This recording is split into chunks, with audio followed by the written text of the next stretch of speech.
Indonesia diminta waspada terhadap diplomasi bilateral China. China baru-baru ini menugaskan Menteri Luar Negeri Wang Yi untuk melakukan kunjungan kerja ke beberapa negara ASEAN, salah satunya Indonesia dan negara-negara benua Afrika. Dalam lawatannya, Menteri Luar Negeri China menjanjikan vaksin Sinovac gratis kepada sejumlah negara yang dikunjunginya. Peneliti Center for Indonesian Domestic and Foreign Policy Studies atau Sentris Abu Bakar Solisa mengatakan negara-negara yang dikunjungi China termasuk Indonesia harus mewaspadai maksud dan tujuan lain di balik kunjungan kerja ini. Yang pasti no freelance ya, jelas ada tujuan lain di balik bantuan vaksin atau dana besar seperti menggalang dukungan dan pengaruh. Misalnya dukungan diplomatik apabila ada kritik ke China terkait Uighur, apalagi kalau ada yang mengusulkan resolusi di PBB.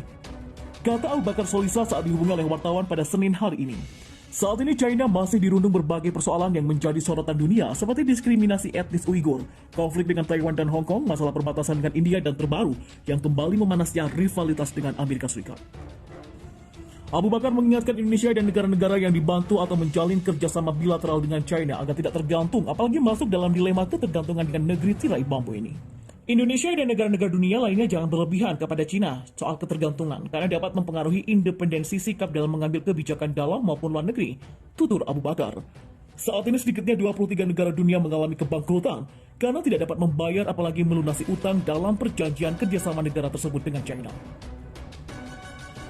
Sistem utang dan pembayaran yang diterapkan oleh China saat ini disebut dengan Chinese Money Trap, di mana negara-negara peminjam yang tidak bisa mengembalikan jumlah yang telah disepakati harus menyerahkan wilayah mereka sebagai gantinya kepada China sebagai pemberi modal pembangunan.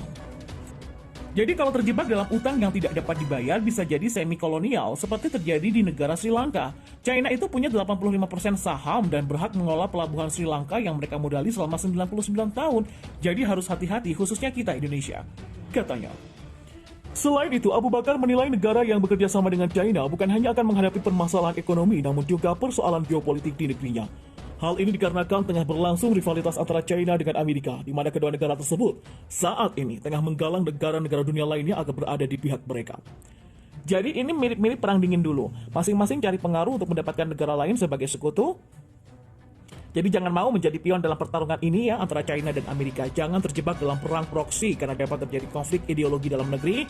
Ada pro China dan ada pro Amerika.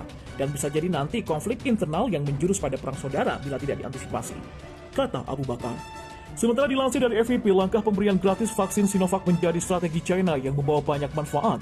Di antaranya yaitu mengalihkan kemarahan dan kritik atas penanganan awal China terhadap pandemi COVID-19 dan permasalahan internasional yang melibatkan China. Selain itu juga untuk meningkatkan profil perusahaan bioteknologinya dan memperkuat serta memperluas pengaruhnya di Asia dan juga sekitarnya.